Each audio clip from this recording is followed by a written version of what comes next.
Hi and welcome to CoBB. We know this isn't normally what you hear at the top of any episode of ours so far, but this one is special. We're coming up on our 50th episode, and Sudeep and I really want to thank you for listening, for the comments you've sent, for the feedback you've given us, and especially for the suggestions of the topics you've made, because that's where we sometimes struggle because we don't know what to talk about, and we've leaned on you to tell us what you want to listen, and that's helped us a big deal. And going forward, we'd love to organize this a little better. So, guys, the idea is to try and get to know you and your preferences better. And to facilitate that, we'll be putting a form in the show notes as well as in the comments wherever you're listening this podcast from. We request you to share something about yourself as well as some of your preferences and feedback for the show, and that will help us customize the content and make it even more useful for you. Looking forward for this small help from your end and hoping to provide you content that you will continue to love and continue to listen. Thank you very much.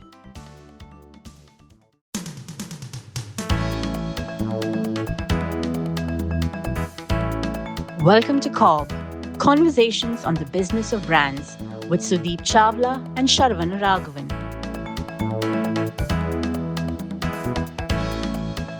Sudeep, I think we've missed something very important on the show so far. Mm-hmm. You are now a TED speaker, and we never once mentioned it on the podcast. Let me correct you. It is not TED speaker, it is TEDx speaker. Yeah, it's the same. So, why hasn't that come up on the CoBB so far? I don't know. I thought it was not relevant. Really? So, let's talk about that today. How did you end up speaking at a TEDx event? Interesting.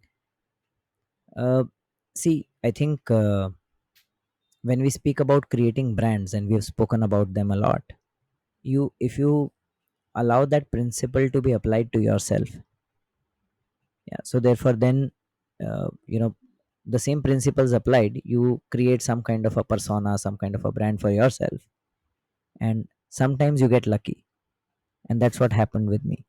So with this, with the work that I do with you on the podcast, and some amount of marketing courses that I've done along with couple of startups, those kind of created some visibility.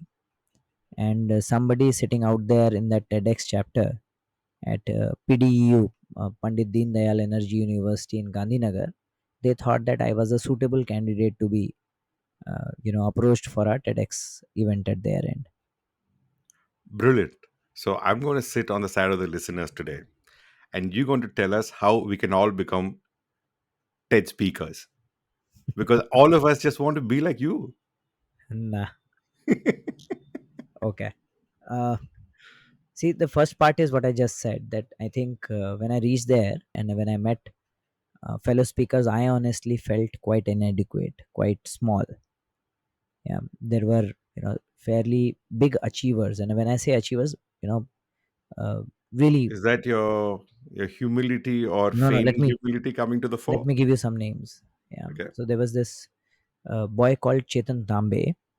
Hmm. People can look him up on Instagram by the name of Skip with Chetan.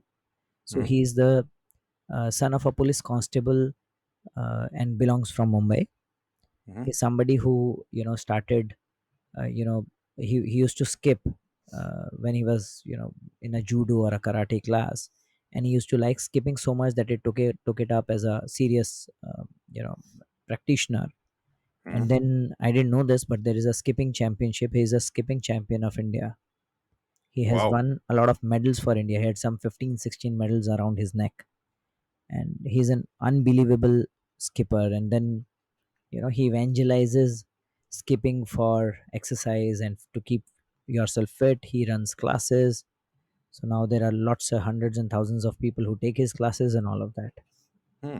Yeah. So then there was this, I think it was Formula 4 F4 champion from India, somebody called Mira Erda. Hmm.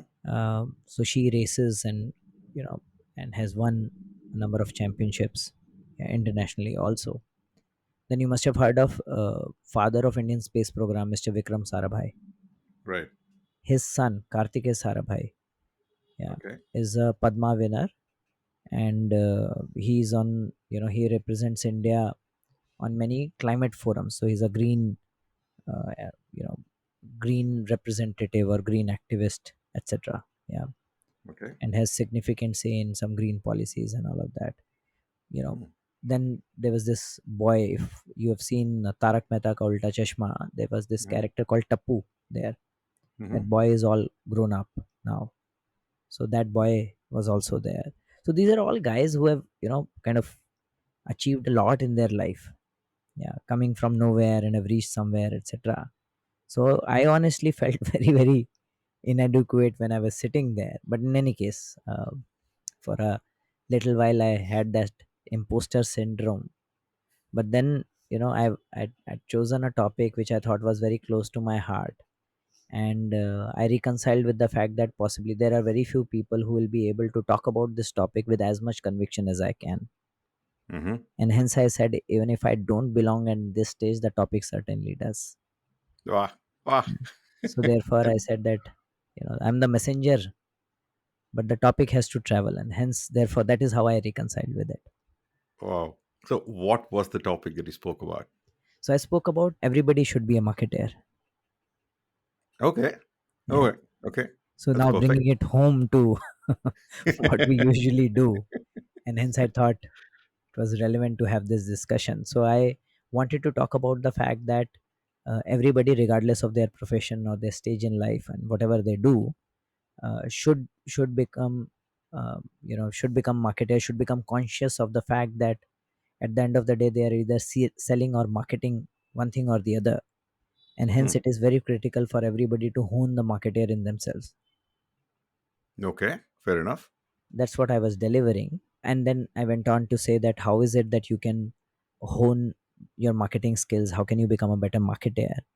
And some of those, principles that I spoke about are the things that we spoke about earlier in one of our podcasts, Hmm. about 4 or 5 qualities of a good marketer.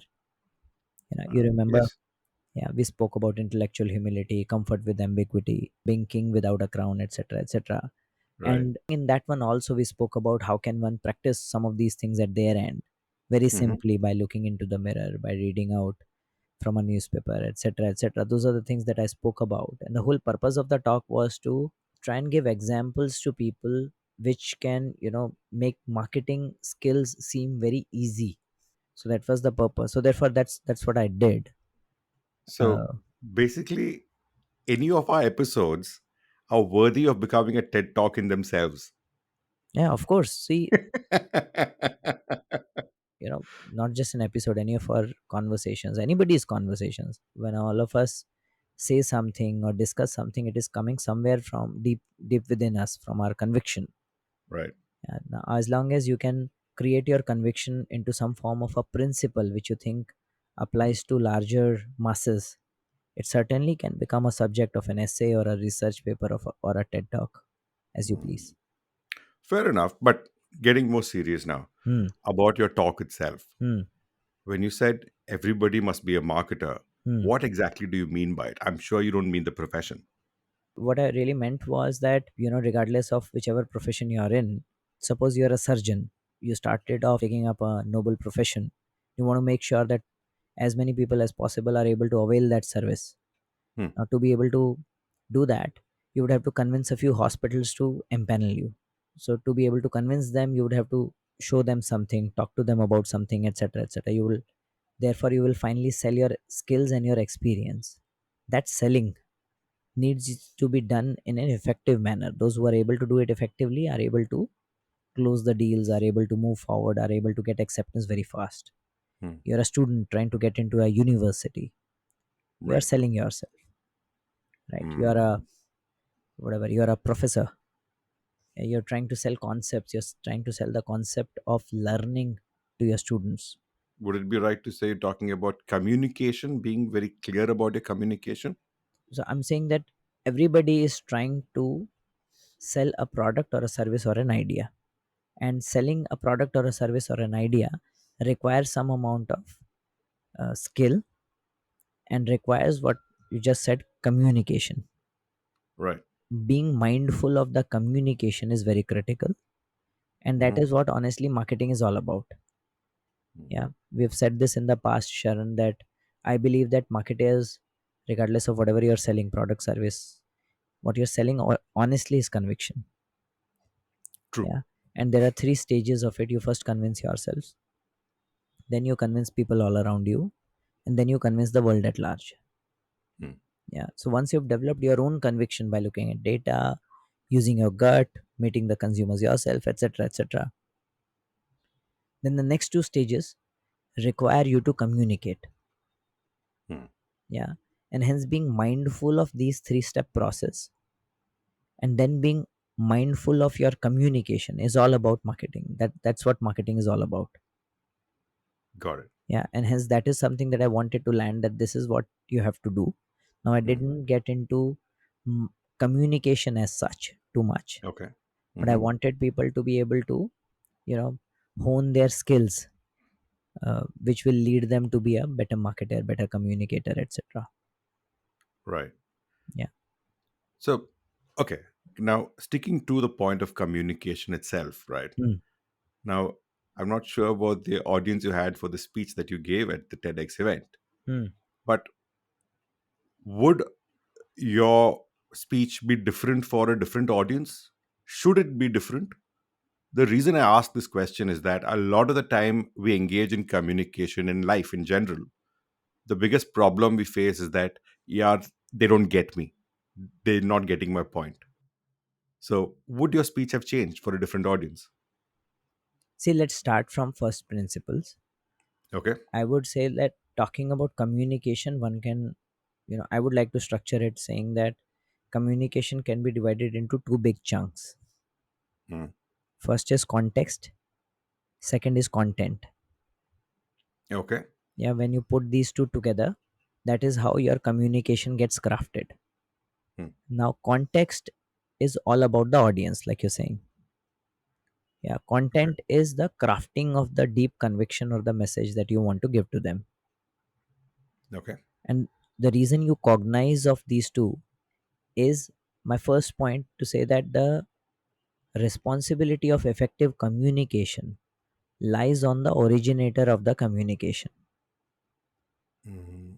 Yeah. Okay. So if you're a politician and you're trying to convince a particular constituency to vote for you, the responsibility to effectively communicate and making sure that they get convinced lies on the politician and not on the masses. Mm. Now, a politician uh, you know, might become a bit haughty and say that, I'm trying to communicate the best that I can, but these guys are completely uneducated and they are unable to understand me. That's not Mm. going to give him any kind of success. Right. Yeah. Similarly, and this is usually my pet peeve with a lot of the college professors, that they had, when they were doing their PhD or when they became professor or sometime later, they create their notes. Mm. Yeah. And those are the same notes that they use for the next 20-25 years a lot of the time. Yeah. So I while, know what you mean. Yeah. yeah. So therefore, a lot of them have teaching styles, teaching aids that they're stuck on to for a fairly long period of time, while the Hmm. generations have changed. And hence, you will find a lot of them complaining that the newer generation doesn't listen to us, they don't concentrate, they have the concentration or that attention time span of a goldfish, etc., etc. Right? So now, and therefore, their content is oblivious of context. Yeah, a lot of the, That's very clearly put. yes. So now a lot of the, new age content, the reason some of the some of the startups are able to sell their content to working professionals, to students, etc., is because they understand the context. People are hungry for knowledge. Mm. Yeah, so see, such is the irony of life. There are enough and more people hungry for knowledge, students hungry for knowledge. The Right. internet consumption, data consumption is going through the roof, yet Right. colleges and schools experience disinterested students. There is some systemic flaw, right? Absolutely. And I believe it lies in the difference. The difference is effective communication. Mm. Yeah. Wow. Okay. The That's content is all there. You are not going to change Newton's law of physics for sure. But the teachers that we remember are the ones who are able to contextualize it very well. absolutely. I think all of us have a favorite teacher, Yeah, and invariably we would have done well in those subjects those teachers taught us. correct. But you remember them because they were able to teach you well, because they contextualize their subject so well that you just got it. I remember we had this chemistry teacher who used to teach us principles, organic chemistry principles, in the form of a shairi. Now, somebody who takes that effort is bound to be remembered. Absolutely. Context and content, Hmm. and the responsibility of effective communication lies on the initiator of the communication. The communicator is supposed to spend a lot of time understanding the context and then crafting the content.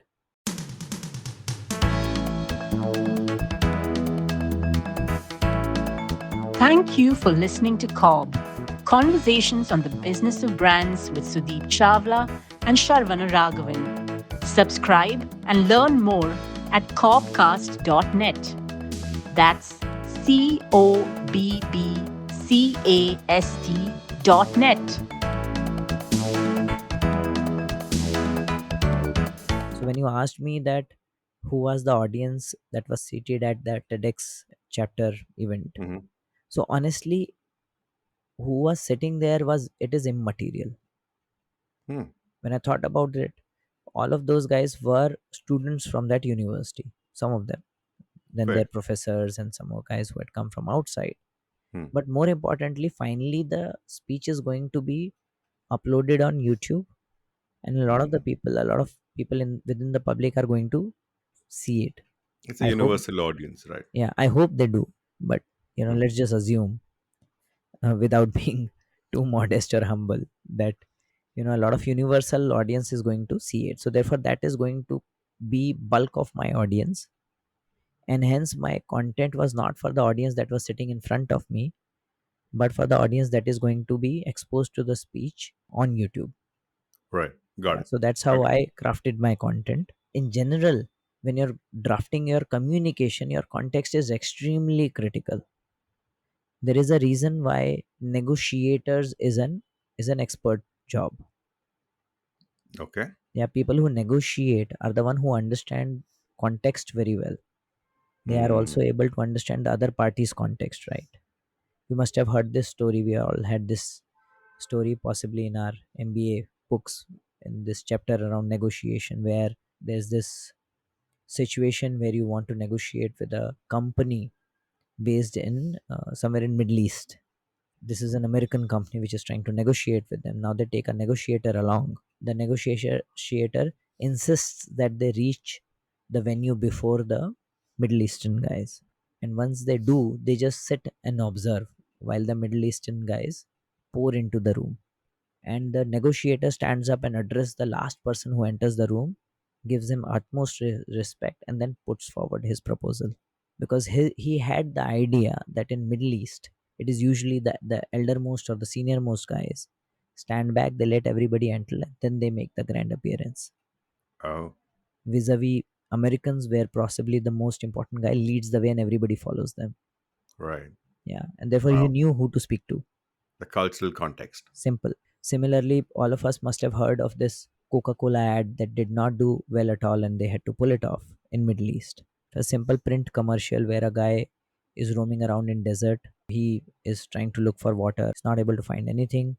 Then from very far he sees something shining. Then he discovers it's a Coke bottle and he drinks Coke, and then he's happy and he's enjoying in the desert, in the same miserable desert that he was. And they put it up in Okay. Middle East. What they forgot was that Middle East reads right to left rather than left to right. So the ad became that the guy was very happy, drinks Coke, gets lost in the desert, sees a mirage, and then he's miserable. No, you're joking. Is this really happened? Oh, of course it happened. I'm going to look up the link for this. Again, simple context.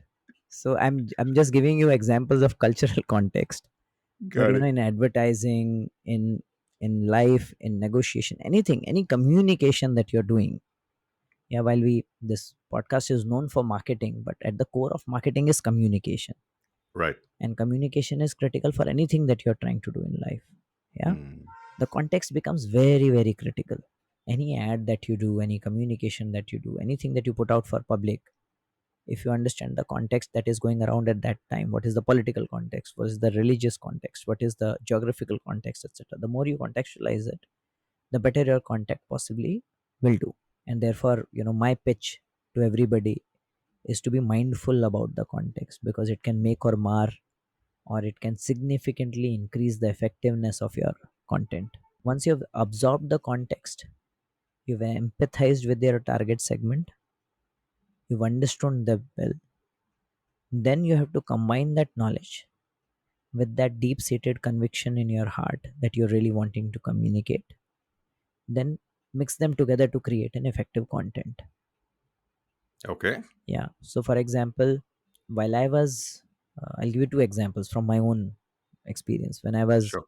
the gems brand manager, and when I used to talk to kids, talking to a kid is very different from talking to an adult.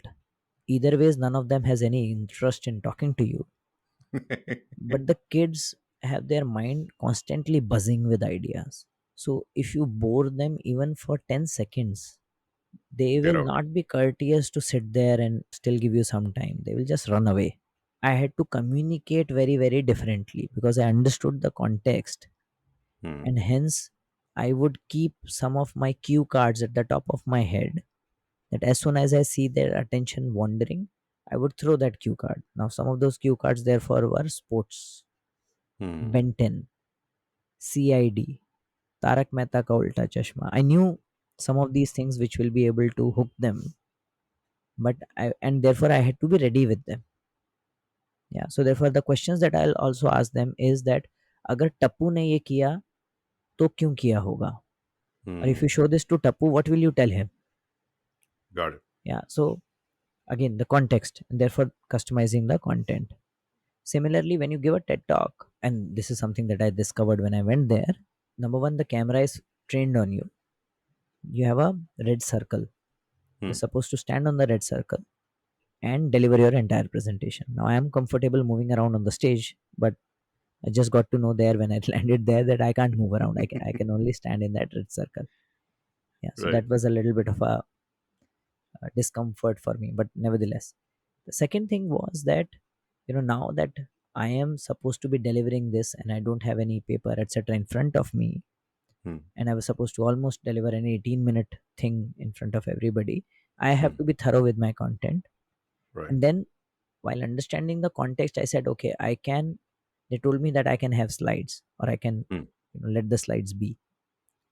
So I decided that let me have slides, but the slides will be very, very bare, Hmm. and none of the slides will have more than 4 words. Okay. Why was that? Yeah, so because what I wanted was, I understood that whatever I will craft my speech in a manner such that I'm packing it with very specific words and knowledge. Mm-hmm. Now I don't want people reading through my slide, yeah, Hmm. and thinking that I am a bozo because they can read faster than I can say. And number two, I didn't want them distracted, Hmm. but the slide should tell them which topic am I speaking about. Hmm. So if I'm speaking about intellectual humility, the slide will only have the words intellectual humility and possibly Hmm. an image that indicates intellectual humility. That's it. Got it. Yeah. Okay. So that's how I decided. Yeah. If this was just a marketing audience, specifically marketing audience, Mm-hmm. then I might have decided my slides slightly differently. Yeah, I might have possibly put a marketing example there, or some kind of a advertising there, or some kind Hmm. of a cartoon there, etc., etc. And the purpose of that would have been that once they see it, it just lands the point within the marketing context, because I know these Right. guys are interested in marketing. But here I had to be mindful of the fact that it could be anybody who Even the could be watching. non-marketers. Yeah, Hmm. non-marketers also. So that was the, you know understanding the context, and therefore crafting my content. And within content, I think one has to be mindful about verbal as well as behavioral content. Okay. Yeah, because a lot of the times we think communication is what we say, Communication is the entire package of how we act and what we say. Are Yeah, you so talking about body language both. or something Yes, more? body language, what are you wearing, how are you delivering, how are you behaving while you are talking or when you are communicating, etc., also is an important component of communication. So I just wanted to make sure that your context would also impact some of these things, right? Hmm. Now Okay. suppose you're talking to people uh, living in villages, Hmm. yeah, and somebody who's not really well to do, Hmm. and you want to deliver them some message which tells them that you understand them and you empathize with them. Hmm. And if you're delivering that message while wearing a gold plated watch with branded clothes, etc., etc., of course the message could be great, but what you're doing is you're putting your credibility at risk then. Yeah, you might come across as somebody who doesn't really empathize and you're only paying lip service.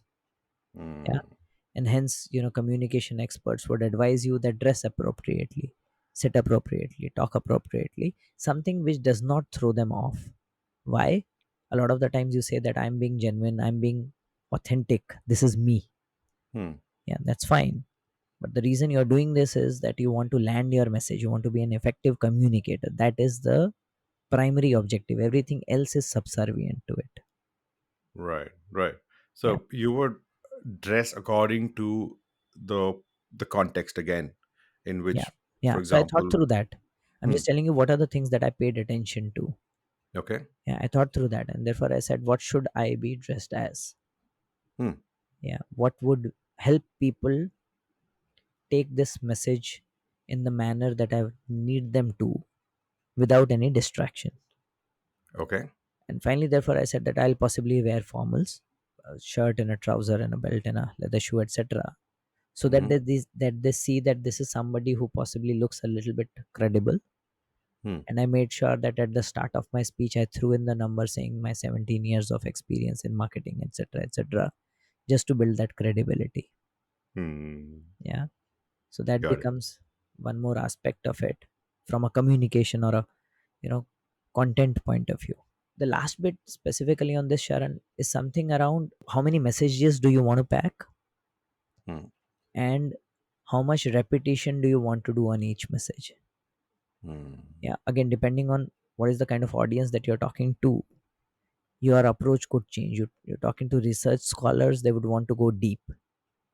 You pick up one topic, give them depth, depth, depth, depth, depth, right? Right. A lot of the time when you're talking to general public, you don't want to go so deep, Hmm. but you want to land the principles along with examples. Right. Yeah, so therefore you want to give them the entire structure, give them principles and examples, and then possibly repeat those principles again Hmm. so that they remember now that they've got the examples. So therefore your content hence has is a multifaceted object, Right. and all of those facets are impacted by context. Hmm. Once you understand the context, then you're able to construct your content in this manner. Right. Yeah. Something that I learned once, and this is something that I've not mastered yet, Hmm. and I would like to do it in some of the speeches that I do after this, is that they also spoke about saying that if you know your audience, great. If you don't know, then you will obviously think that I'm talking to universal audience. Now, universal audience comprises of people who engage with different things differently, Right. and they put across the fact that there are a lot of people who get engaged by numbers. Hmm. Then there are people who get engaged by visuals, diagrams, such. There are people who get engaged by sound. There are people who get engaged by sight. Right. And hence, an effective communicator, if you listen to them ever, would almost paint the picture of the situation in front of you. To cover all the stimuli. Correct. Hmm. So they will, therefore, for example, if they're describing a room full of people, they will say that, you know, there were about 700 people in the room dressed in different shades of blue and gray because it was a formal Formal event. formally dressed audience, and the room almost smelt of sandwiches and something else which was served at the back of the room. And Mhm. then if you could hear through the room, you could hear a little bit of chatter in all corners, with murmurs, slowly rising till the point they reached a crescendo, and then they would suddenly go down, and then they would rise. So they would try and describe the sound of the room, the sight of the room, the number of the room, etc., to make sure that all kind of audience remains engaged. Right, right, Yeah, and hence there is a lot of science that can go into structuring your content so that you deliver it in a manner that it becomes, achieves its pinnacle of effectiveness. right. Yeah, so that It's is, in short, Sharon, my some of the things that I learned, thought about when I was going about this TEDx that you referred to. awesome. So I'm going to sum this up. I'm going to try and sum this up.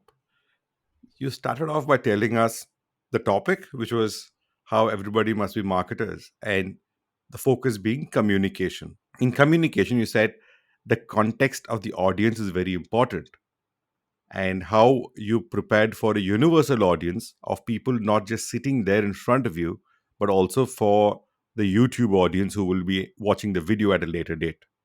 And by the way, can we have the link as part of the show notes here for that? It hasn't been published yet.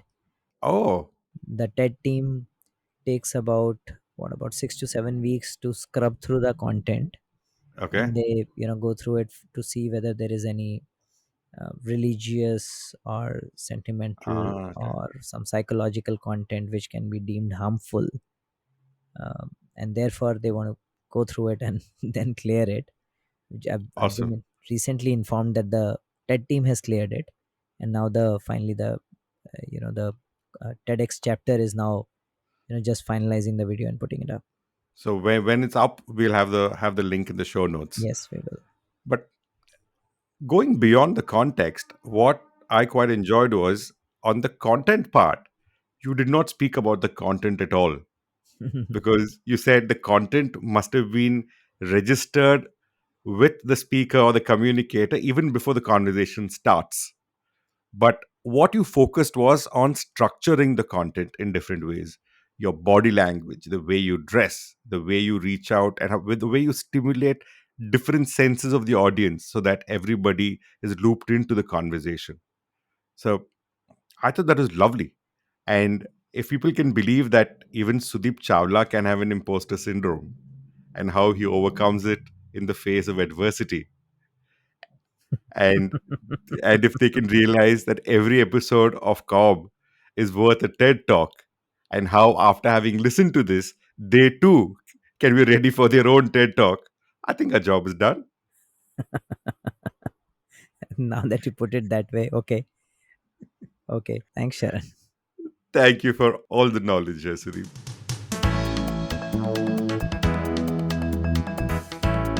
Thank you for listening to CoB, Conversations on the Business of Brands with Sudeep Chawla and Sharvana Raghavan. Subscribe and learn more at cobcast.net. That's CoBBcast.net.